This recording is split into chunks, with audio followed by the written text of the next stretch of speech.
1240년 11월 한 무리의 기마 군단이 러시아의 고도 키예프를 공격합니다. 당시 러시아에서 가장 큰 도시였던 키예프는 저항했지만 불과 한 달을 견디지 못했습니다.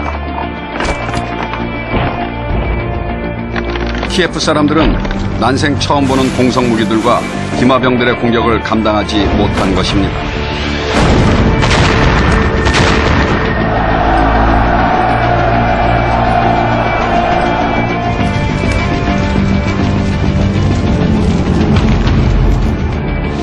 키예프의 함락으로 동부 유럽은 이들에게 완전히 굴복합니다.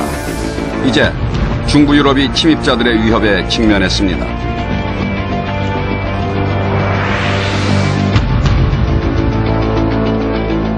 All of Europe is on the brink of attack, and panic is going everywhere.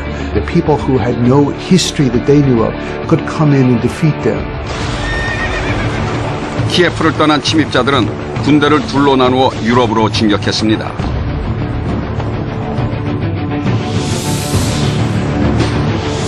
한쪽 부대는 폴란드를 거쳐 독일로, 다른 부대는 헝가리를 거쳐 빈으로 진격할 것입니다.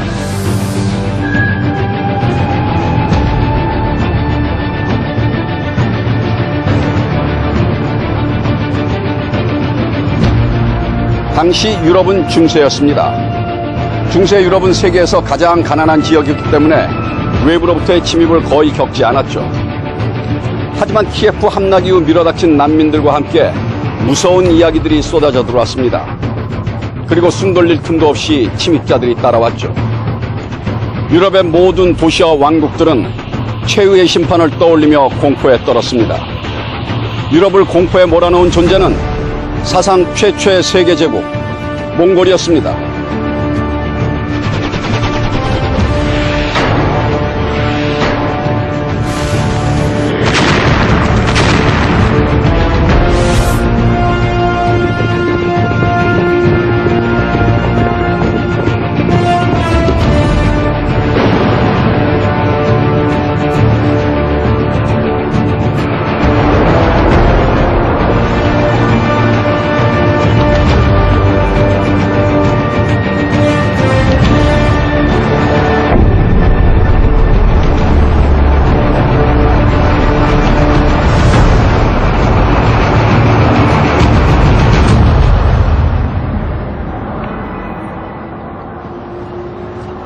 중세 폴란드의 중심 도시였던 크라코프.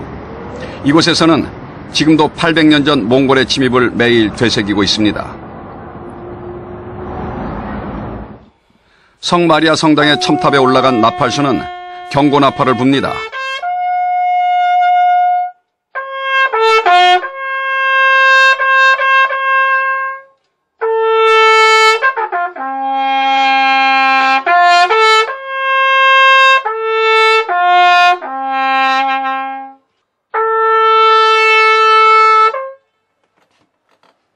하지만 나팔은 항상 중간에 멈추고 맙니다.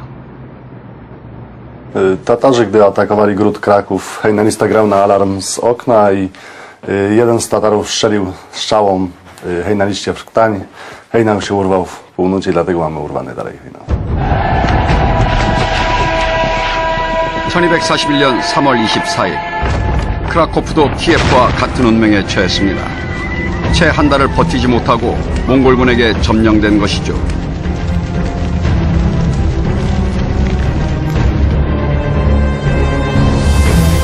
크라코프를 공략한 몽골군은 이번엔 독일로 향합니다.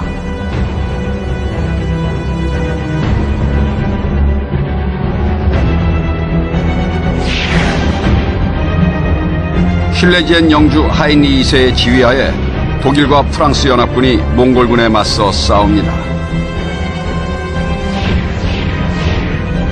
하지만 수적으로 우세했던 유럽연합군은 몰살당합니다.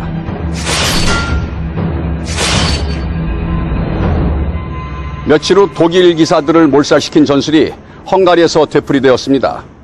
차이가 있다면 이번엔 더 대규모였다는 것이죠. 사령관 수베데이가 이끄는 몽골군은 헝가리군 10만 병력이 나타나자 곧바로 도주하기 시작합니다. 헝가리군은 우세한 병력을 믿고 몽골군을 추격하기 시작했습니다.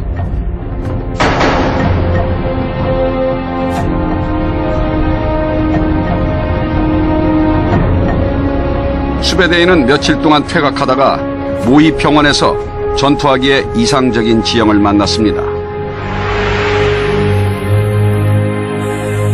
6일간의 추격으로 헝가리 군대는 무척 지쳐 있었습니다. 하지만 마리에서도 잠을 자는 몽골군은 여전히 투지에 불타고 있었죠. 몽골군은 헝가리 군대가 추격을 계속하도록 적당히 소규모 부대를 보내 져주면서 그들을 모히 평원으로 유인한 것입니다.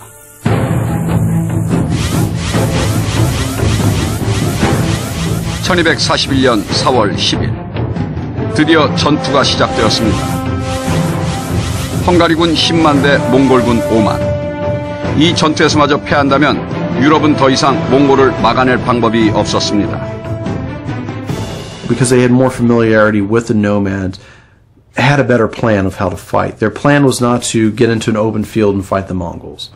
Their plan was to find some defensible positions, hold them, and break the Mongol attack. And they also came with a what was known as a wagon lager, basically fortified wagons that they could form into a circle and use as a mobile fortress, and to defend themselves against the Mongols. 모의 전투의 전개 과정은 전형적인 몽골군의 전략을 보여줍니다. 헝가리군은 마차로 만든 튼튼한 방어벽으로 자신을 보호하고 있었습니다. 몽골군이 자신들의 방어막을 돌파하지 못할 것이라고 생각했죠. 칭기스칸의 손자 바투가 이끄는 몽골군이 이를 둘러쌌습니다. 헝가리군에게 날아든 것은 유목민의 화살만이 아니었습니다. 투석기로 나프타와 화약, 기름 등이 섞인 수수께끼의 불덩이를 쏟아부었습니다.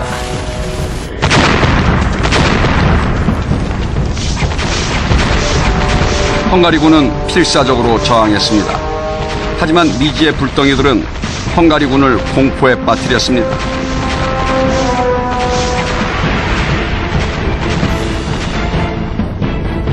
몽골군이 슬쩍 한쪽 귀를 터주었습니다.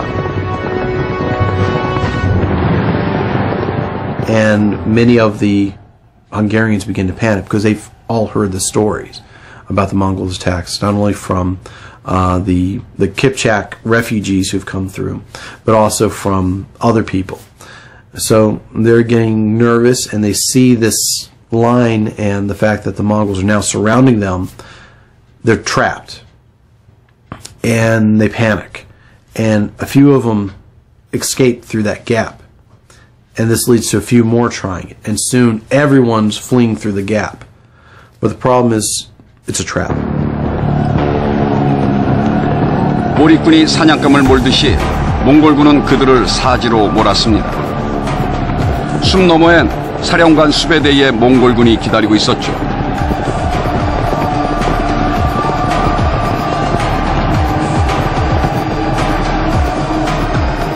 헝가리군은 떼죽음을 당했습니다. 왕은 간신히 목숨을 구했지만 왕국은 더 이상 남아있지 않았습니다.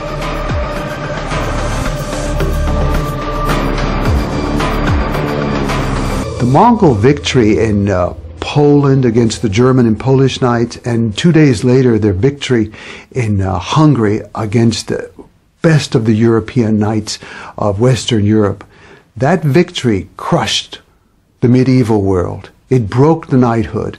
Never again would knights be important factors in the history of Europe. 지금도 헝가리에 남아있는 모희 기념비는 그날의 악몽을 상기시킵니다.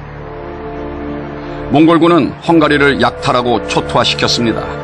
헝가리 인구의 3분의 1이 죽거나 납치당했죠.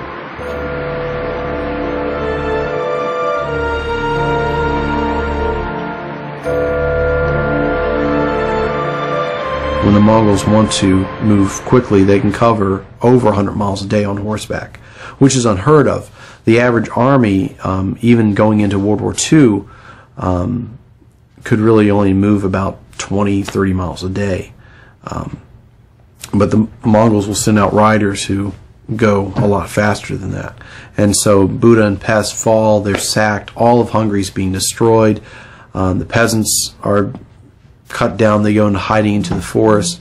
The area of Wallachia, or what's now Transylvania, is overrun. The Mongols are appearing in Serbia, Croatia, and they're all of Europe is on the brink of attack, and panic is going everywhere.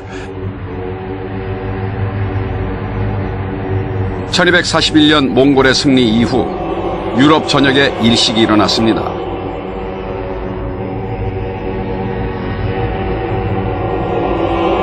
유럽은 공포에 의해서 부풀려진 소문에 떨었습니다. 유럽 전역이 최후의 심판에 대한 두려움과 지옥불에 대한 공포에 휩싸였습니다.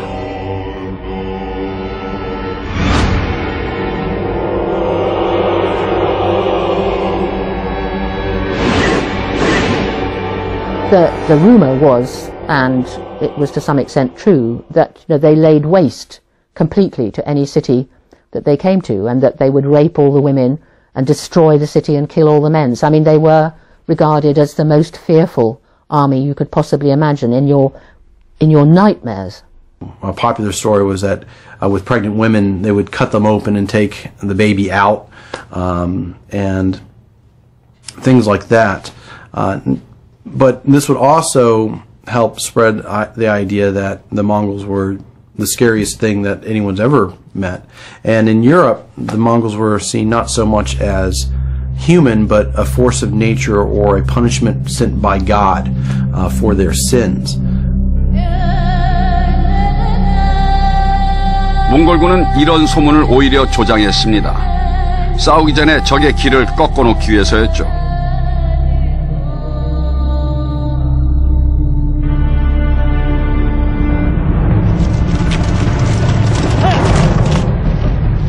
그해 겨울, 도나우 강변에 몽골의 척구병들이 나타나기 시작했습니다. 이제 빈과 파리가 몽골군에게 짓밟힐 차례였습니다. 프랑스의 왕이었던 루이 9세는 수없이 대책회의를 열었지만 아무도 뾰족한 대책을 내놓지 못했습니다.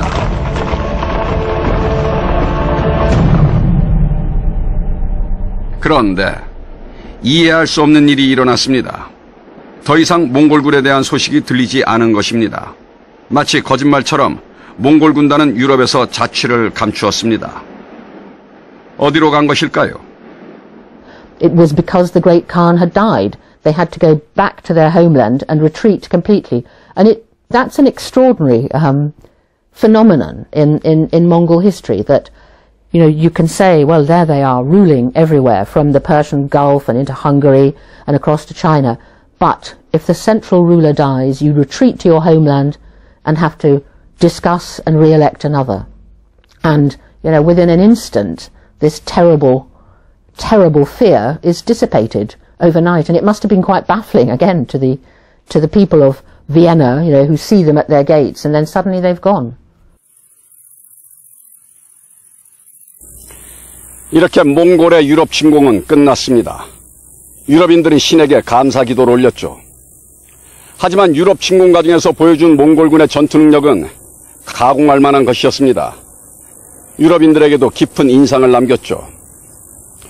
기병이 중심을 이룬 야전에서 놀라운 전투력을 보여준 것에 그치지 않고 성을 공격하거나 진지를 공격하는 과정에서도 유럽의 기사들보다 압도적인 우위를 보인 것입니다. 사실 발슈타트 전투나 모이 전투에서 유럽 기사들을 공포에 빠지게 했던 것은 몽골이 가지고 있던 다양한 신무기였습니다. 특히 화약의 위력은 기사들을 혼비백산하게 만들었죠. 헌데 불과 반세기 전 야만적인 유목민에서 출발한 몽골 군대가 어떻게 이런 고도의 신무기들을 동원할 수 있었던 것일까요?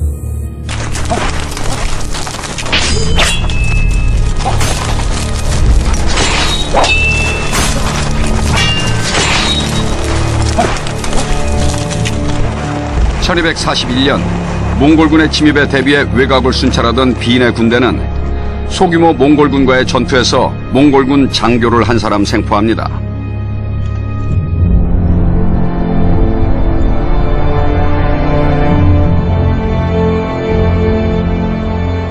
장교를 신문하던 유럽인들은 소스라치게 놀랐습니다.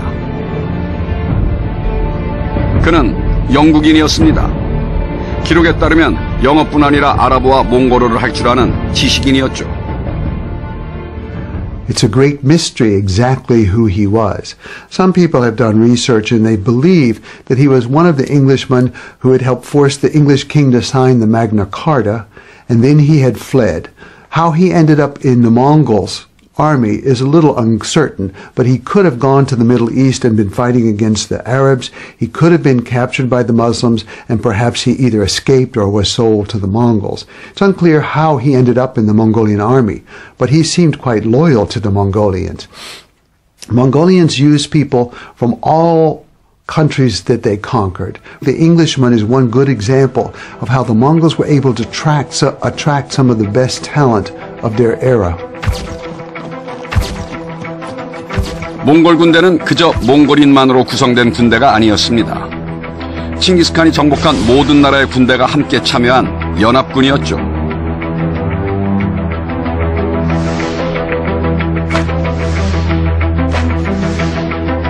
대표적인 예가 투석기, 화약 등을 비롯한 중국의 첨단 무기들이었습니다. 중국을 정복하는 과정에서 그들은 중국인들의 공성무기가 지닌 위력을 목격했습니다.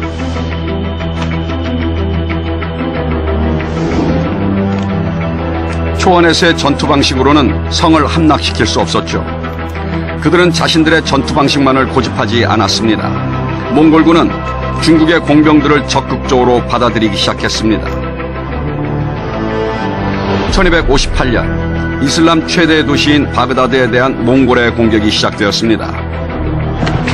중국인 공병들은 바그다드를 말뚝으로 둘러싸았고 공성무기를 제조해 도시를 공격했죠. 바그다드는 열흘을 버티지 못하고 함락되었습니다.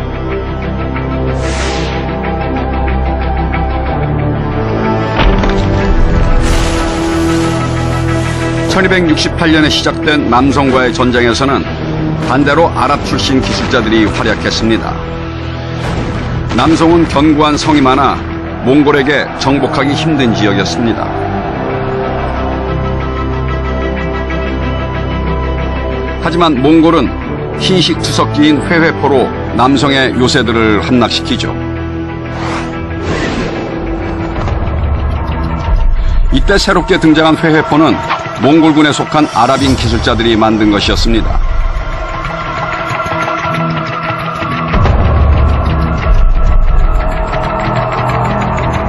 Yes, the Chinese, particularly because of the siege warfare. I mean, we know that they used Chinese troops on their campaigns in the West, for instance. Yes, because they had these skills in this particular type of warfare that they didn't have themselves. And then, of course, they would bring their defeated enemies into their own armies. So in terms of numbers, of course, they'd be stronger. I suppose, they had this long tradition of they were nomads, and then you had the sedentary specialised peoples, but they didn't, I think, particularly coerce them into working for them. These people did it voluntarily because they were treated well, they were respected, and so they didn't see it as any sort of shame.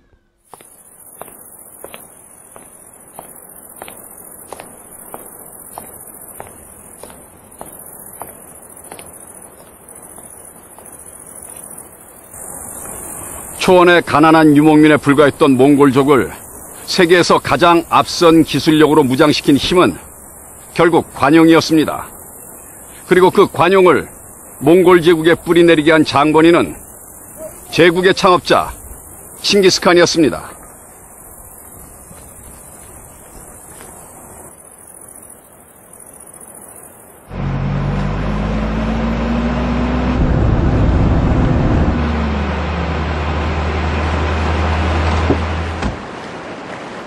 칭기스칸이 태어나던 무렵 몽골족이라고 불리우던 사람들은 오논 강가에서 소규모 부락을 이루며 살아가던 작은 부족에 불과했습니다.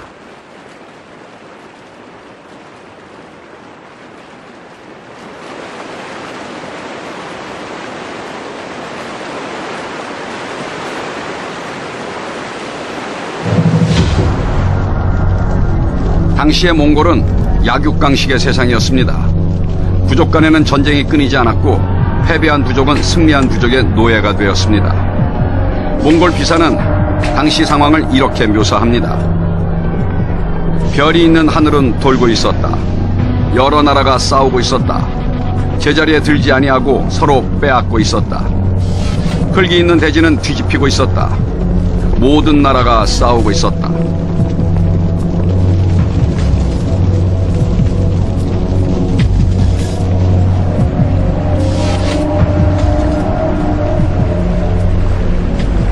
칭기스칸의 아버지인 예수게 역시 부족 간 전쟁의 와중에 타타르족에게 암살되었습니다.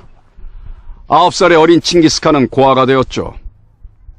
아버지가 살해된 순간 친척들은 어린 칭기스칸의 가족들을 버렸습니다. 친척들에게 버림받은 칭기스칸은 굶주림 속에 살아가야 했습니다.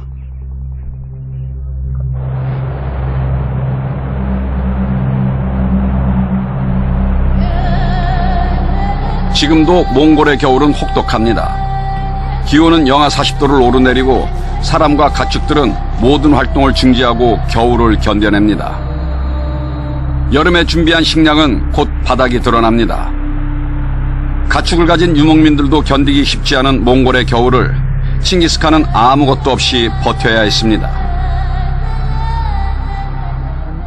Friendship and loyalty amongst friends became more important to him than tribal loyalty. He'd seen what tribal loyalty did. It created war, disunion, dissension, but if you base yourself upon a group of loyal friends, you're more secure.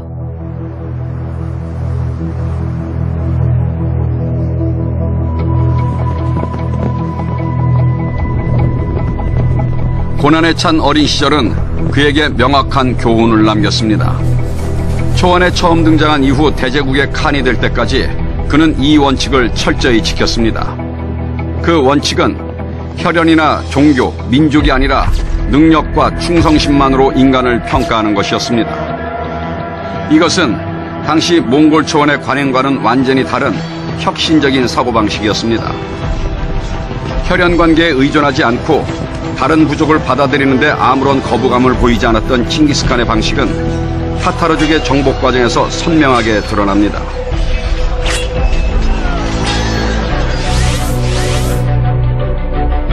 타타르족은 칭기스칸의 아버지 예수게이를 살해한 원수였습니다.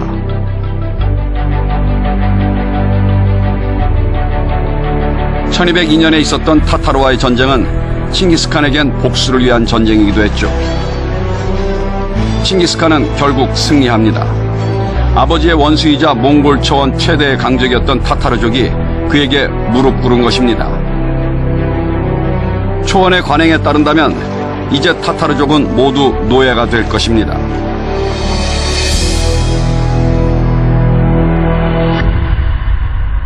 I mean, whereas in probably in the Mongol tradition, you defeat someone, that's it. You kill them, you kill their family, there's no mercy.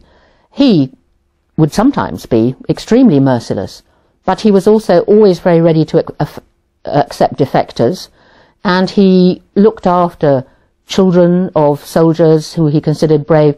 He obviously valued the quality of bravery and honesty very, very highly. So after every war, he would take one orphan child who was found and give that child to his mother to raise as his own brother.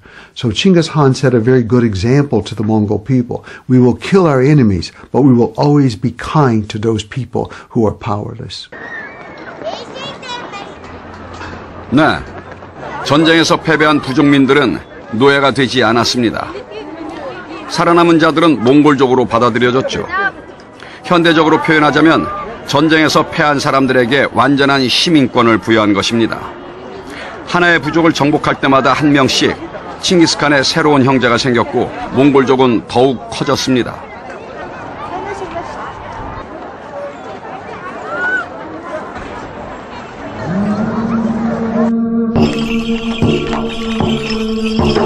칭기스칸의 메시지는 분명했습니다. 공격하는 자에게는 자비를 베풀지 않고 패배한 자라도 나를 따르는 자들은 모두 형제로 받아들인다.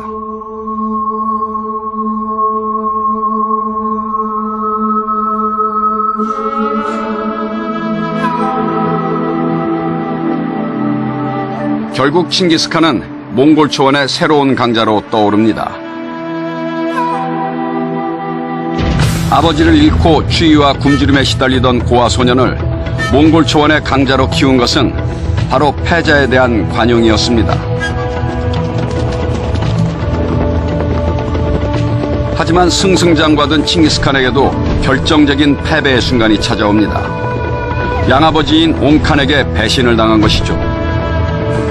일생일대 위기를 맞이한 칭기스칸은 죽을 힘을 다해 달아납니다. 도망 끝에 다다른 곳은 온통 진흙탕뿐인 발주나 호숫가였습니다. 이곳에서 몽골 제국 정체성의 기초가 되는 전설적인 사건이 벌어집니다.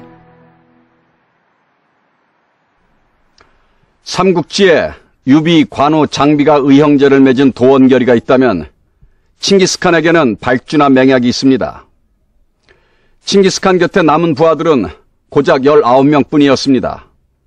이들은 발주나의 흙탕물을 두 손으로 받쳐들고 머리 위로 높이 들어올립니다. 그리고는 칭기스칸에게 끝까지 충성을 다하고 신의를 지킬 것을 맹세했죠.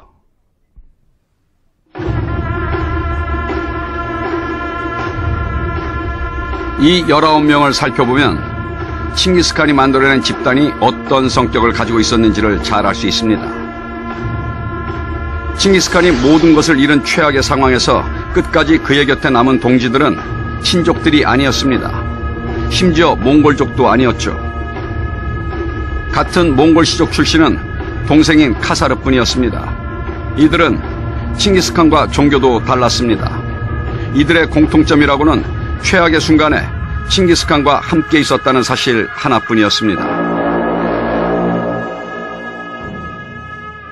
And there was muddy water there.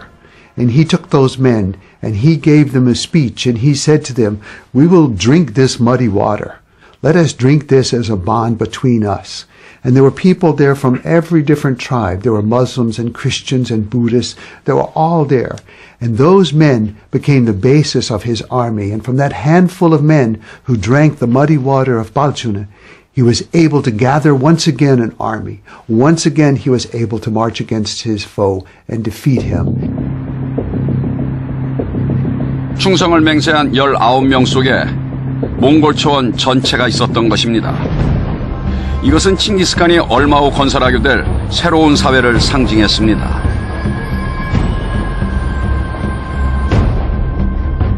이후 새롭게 등장한 칭기스칸의 군대는 친족 집단이나 부족과는 완전히 무관한 부대가 됩니다.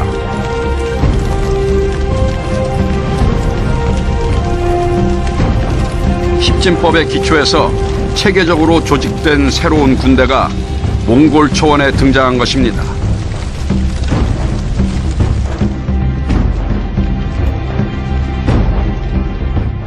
Okay, right up from a single trooper to 10, 100, 1,000, and then 10,000.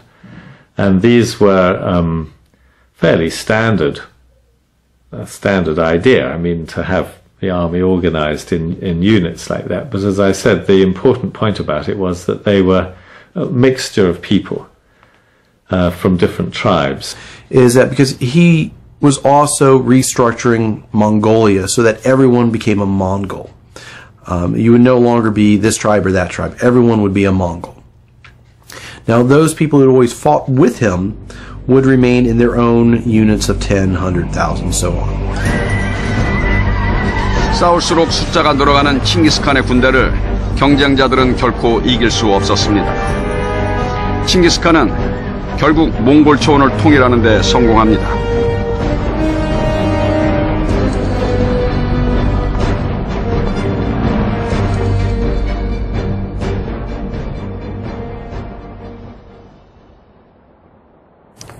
칭기스칸은 초원의 모든 사람들을 하나로 통일했습니다. 싸움이 끊이지 않던 초원지대의 수많은 부족들, 시족들, 그리고 가문을 통합하여 하나의 민족을 만들어낸 것입니다. 이들은 원래 같은 민족이 아니었습니다. 종교도 달랐고 혈통적으로도 투르크계와 몽골계 등으로 나뉘어져 있었죠. 하지만 유목민이라는 공통의 정체성을 기반으로 하나의 민족으로 재탄생한 것입니다.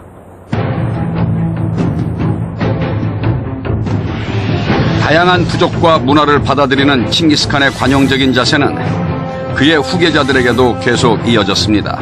이것은 몽골을 세계 제국으로 만드는 데 크게 기여합니다.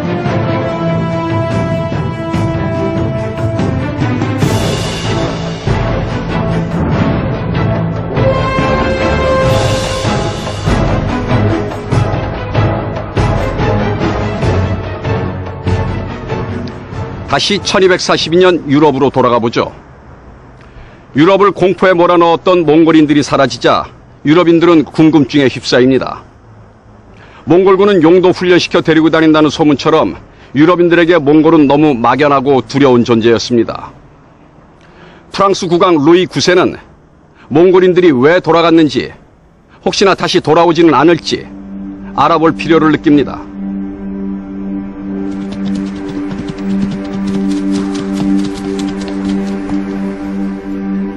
1254년 루이 9세는 몽골 제국과의 관계 개선을 위해 수도사 루브룩을 몽골에 파견합니다.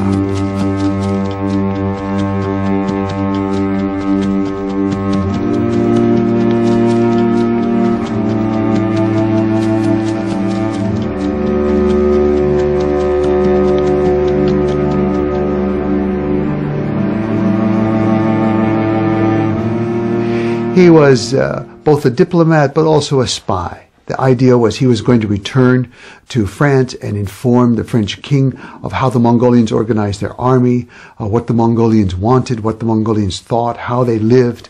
And so he became a very important source of information about the Mongols. He brought in a message to the Mongolians that they should also convert to Christianity. 유럽을 떠난 루브룩은 6개월의 여행 끝에 칸의 지칼 영토에 도착합니다. 당시 몽골은 칭기스칸의 손자였던 뭉케가 다스리고 있었죠.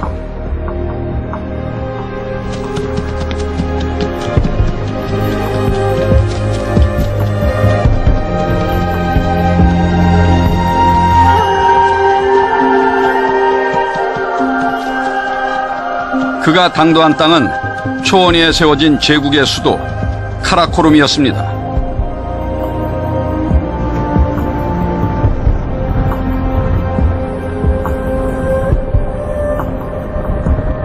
첫 만남에서 루브룩은 뭉케 칸에게 성경을 바쳤습니다. 이것이 무엇이냐고 묻는 칸에게 루브룩은 신의 말씀이라고 답했죠.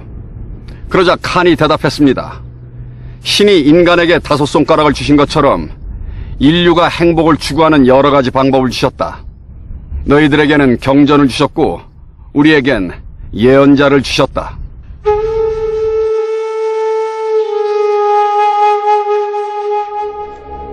초원위에 건설된 칸의 수도에서 루브룩은 당시 어떤 세계에서도 볼 수 없었던 광경을 만납니다. 그것은 모든 종교가 평화롭게 공존하는 관용의 땅이었습니다.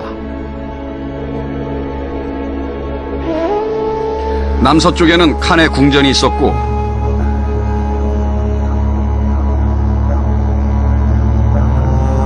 중앙에는 중국인들과 무역상들을 위한 거리가,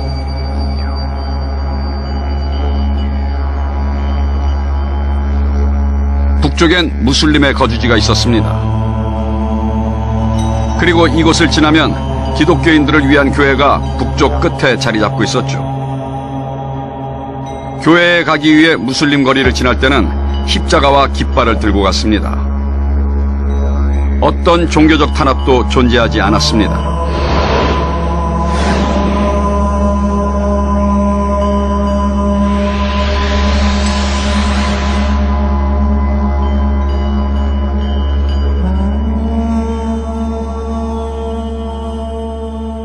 The Mongols allowed all the different religions to come together. So there was a Muslim mosque, there were Buddhist temples, even the Shaolin monastery had its own branch of the monastery at Karakoram. There were Christians and there were animists and shamans, all of these people together in one very small community. There was no place like that in the world. No big city, no small city where so many people from different races and different religions and different languages could live together under one law in peace and be treated absolutely equally.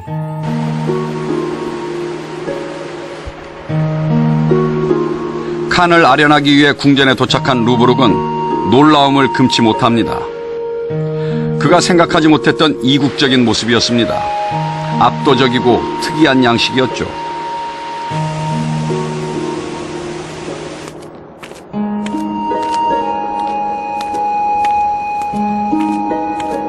루브르크는 이곳에서 윌리엄 부셰를 만납니다.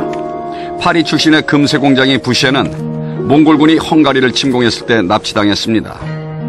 그리고 부셰가 칸을 위해 만든 걸작을 목격하게 되죠. 은으로 만든 4m 높이의 나무였습니다. 루브르크는 이렇게 기록했습니다. 파리의 장인 윌리엄은 위대한 걸작을 만들었다. 그 뿌리엔 4마리의 은사자가 자리 잡고 있다.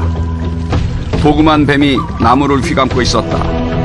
포도주와 맑은 말젓, 꿀로 만든 음료, 쌀로 빚은 술이 흘렀다. 북쪽의 높은 곳에 칸의 자리가 있어 어느 곳에서도 그를 볼 수 있었다. 카라코룸에 있는 궁전과 주택들은 모두 화려한 색깔과 다양한 문양을 자랑하고 있었습니다. 또한 여러 가지 건축 재료로 지어졌죠. 궁궐과 주택을 건설하는 데에는 몽골 외에 투르크, 유럽, 중국, 아랍, 페르시아 등의 여러 나라의 뛰어난 건축가들이 함께 참여했습니다.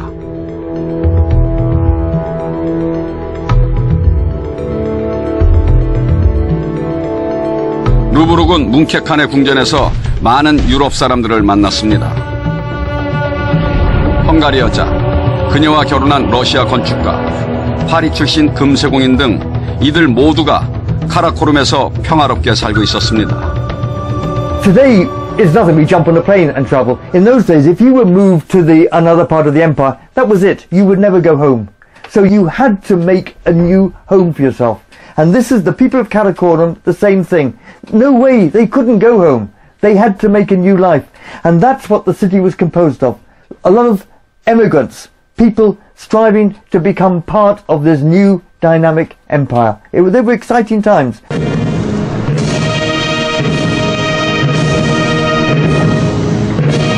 매년 7월 몽골의 울란바토르에서는 축제가 열리고 있습니다. 최대의 민속 축제이자 스포츠 축제인 나담 축제입니다.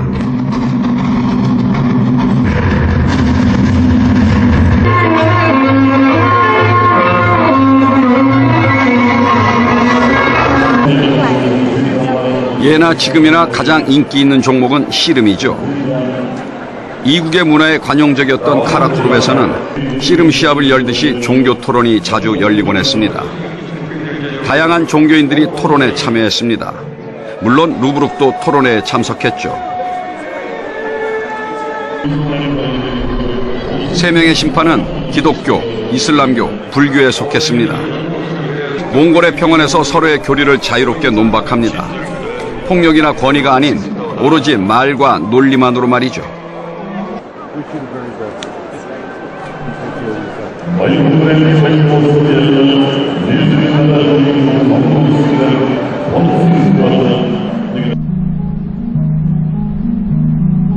이래전에서 루브르크는 중국 북부 출신의 불교도와 대결을 펼쳤습니다.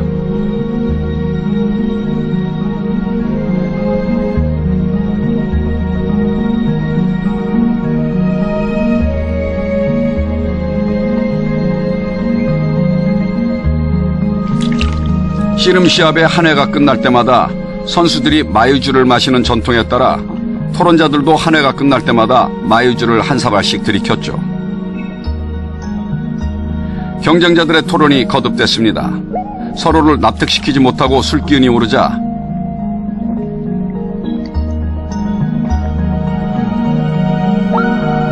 기독교인은 노래를 부르기 시작했습니다.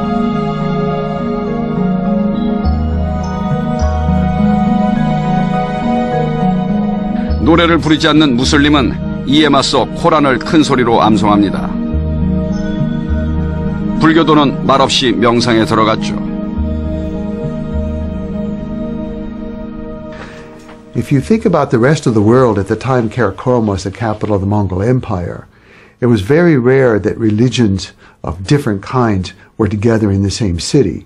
If they were, for example, in the Muslim world, there were Christians and there were Jews, but they were very closely regulated. They had to pay heavy taxes, and other religions, such as Buddhists or Hindus, were outlawed under Muslim rule at that time. The Christians were even worse. Even one kind of Christian would be killing another kind of Christian. Didn't think that Christians had the right to even live unless they all agreed and obeyed the same rules.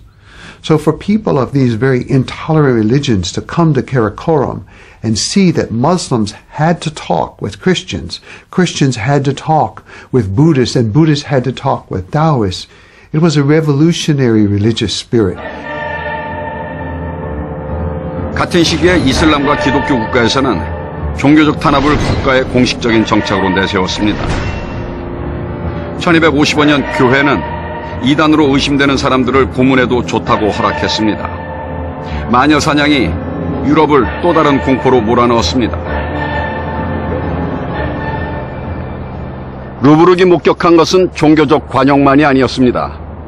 다른 문화와 단절하지 않고 개방적으로 교류하는 몽골인들의 자세가 또 다른 업적을 만들어낸 것입니다. 몽골인들은 당시 세계에서는 상상도 할 수 없는 속도로 동서양에 소식을 전달하고 있었습니다.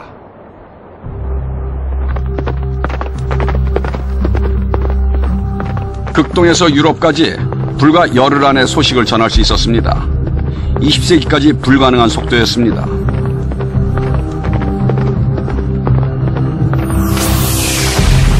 이것은 몽골어로 얌이라고 불리는 역참제도 때문에 가능했습니다.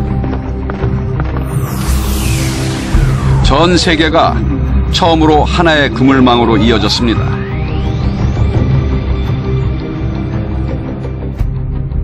And this was a postal service, essentially. I mean, the postal stations, you know, I mean, posts where fresh horses and riders would be kept. It was like a sort of a relay, so a message, someone would ride incredibly fast over a long distance, and then they'd change their horse, and then they'd ride on to the next one. So in every station there were supposed to be horses ready, who were fresh, and the rider would sort of have a bell or some announcement so you could see that the rider was coming. So the idea was a very, very rapid turnover. You didn't waste any time. Харахарын хотоос Будапештэд яг хөвгтэйсэн зэрэг одоо шуурхай хааны элч 7 хоногийн дотор хүрч байжээ гэж. Тэгэхээр 8000 км газар одоо эн чинь одоогийн явдаг тахир махар замаар биш. Одоо ингэж шууд яачих юм бол 8000 км газар 7 хоногийн дотор тэр үед мэдээ хүрнэ гэдэг асар их мундаг нарийн зохион байгуулалт байсан байна. 패자라고 불리던 이 인장은 파발꾼의 신분을 확인해 주었습니다.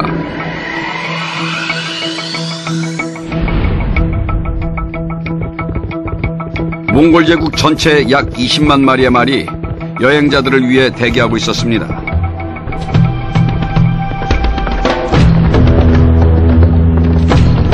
그렇게 설치된 수천 개의 역과 역은 광활한 대지를 하나의 그물코로 묶고 동과 서로 문명을 전파했습니다.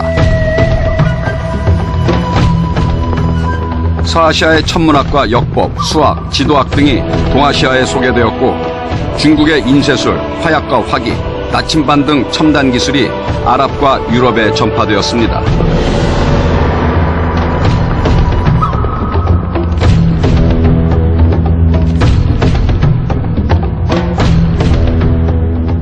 Suddenly, with the creation of the Mongolian communication system, the YAM, you had doctors going from China all the way to Baghdad. You had merchants from Venice going all the way to China. You had Korean paper being used in the Muslim cities. You had Muslim steel being used in the wars in China. All of a sudden, people, ideas, medicines, commodities were moving back and forth at a rate that had never occurred in the history of the world. So far as we know, when Chinggis Khan was born, there was no direct contact between Asia and Europe. Goods moved very slowly from one town to another. But ever since the time of Chinggis Khan, Europe and Asia have been in constant contact with a constant movement of ideas, goods, medicines, religions, It's been the basis of the modern world system. 1255년 유럽으로 돌아온 루브르크는 루이 9세에게 몽골 제국에 대한 자세한 보고서를 올립니다. 루브르기 본세계는 중세 유럽인들이 상상도 할 수 없었던 새로운 곳이었습니다. 다양한 시각을 갖게 되었죠. 이 시대에 세계 여행을 한 사람은 루브르크뿐만이 아니었습니다. 아랍인 이븐 바투타, 이탈리아인 마르코 폴로, 그리고 내몽골에서 태어난 랍반 사오마 등이 세계를 돌아다녔고 보다 폭넓은 지리적 지식을 전파했습니다. That I think are most interesting in terms of shaping our modern world are the Mongol empires. I think the awareness of a new world, you know, that the Europeans started to become familiar with China, the Chinese became more familiar with a world far beyond. There was a revolutionary change in Europe. They had gunpowder. They had many things that they had never had before. Europe changed from being just a small place on the border of civilization to being a part of the center of civilization. If any people benefited, I would say that the Europeans benefited the most.